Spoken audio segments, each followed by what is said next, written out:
For thousands of years, people in the Arctic have used kayaks to hunt, and for good reason. These slender vessels glide swiftly in the water and are light enough to carry. High-tech materials make today's wooden kayaks more durable than ever, yet still a glorious way to slice through the water. This construction begins with plywood, made from a kumi, a rugged type of mahogany. A computer-guided routing machine cuts out the boat's various parts. One has finger joints that interlock with another piece to make one long strip. These panels will cover the sides of the vessel and most of the top. The planks are only 4 millimeters thick. The entire kayak will weigh just 17 kilograms. These are bulkheads, end panels, footrests, and curved pieces to support the deck and sides. After applying 2 coats of epoxy resin, a craftsman assembles the parts and secures them in a jig for 6 hours until the glue sets. The side panels will span the entire length of the boat, which is just over 5 meters. Assembling the kayak is pretty straightforward, so if you want to save money and do it yourself, you can buy this kayak cheaper as a kit. The end panels are planed and sanded to create a curved tip.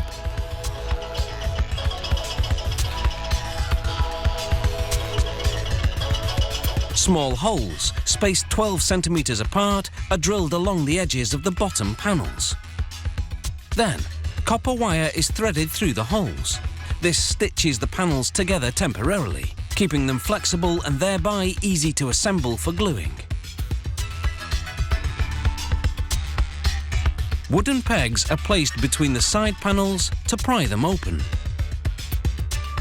Then those panels are joined with 2 screws in the front and 2 in the back. At this stage, the kayak is upside down. The bottom panels are added. They're attached using copper wire, which won't stick to the resin used to glue these parts together.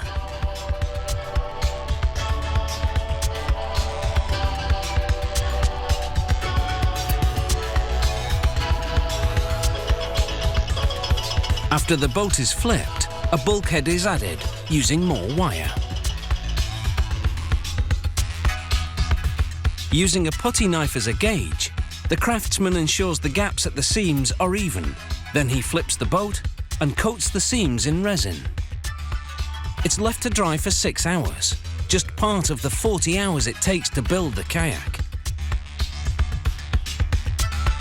Before the glue hardens, the top of the boat is checked to make sure that it's level. The pieces can be adjusted if need be. After the wire is removed from the seams, more resin is applied to these areas. Over this, strips of fiberglass cloth are placed to form a watertight seal. 3 more coats of resin will also be applied throughout the inside of the kayak. Once it dries and the entire surface has been sanded and varnished, the footrest assembly is added. This one's got pivot pads with cables that control a rudder to help steer the boat. This is an optional feature.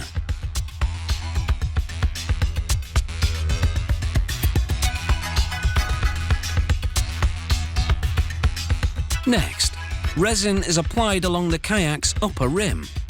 The top panel is added to form the deck. Then, the entire boat is wrapped in packing tape, which compresses the panels as the resin sets for 12 hours.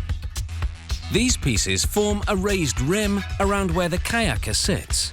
A waterproof skirt fits under this rim, keeping the area dry in the water. The deck gets 2 coats of resin.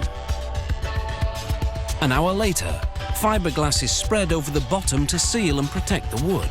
The bottom then gets 3 coats of resin. Next, up to 6 coats of varnish are sprayed on, depending on the type of finish the boat will have. This protects the wood from sun damage. A foam backrest is added, and then a seat.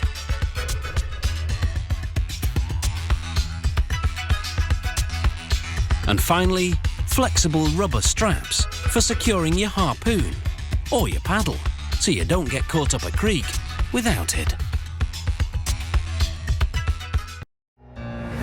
never slow up, no I don't take shit. I got no love for the fakeness. If you wanna play tough and wanna hate this, I'll always show up and make a statement. I don't ever slow up, no I don't take shit. I got no love for the fakeness. If you wanna play tough and wanna hate this, I'll always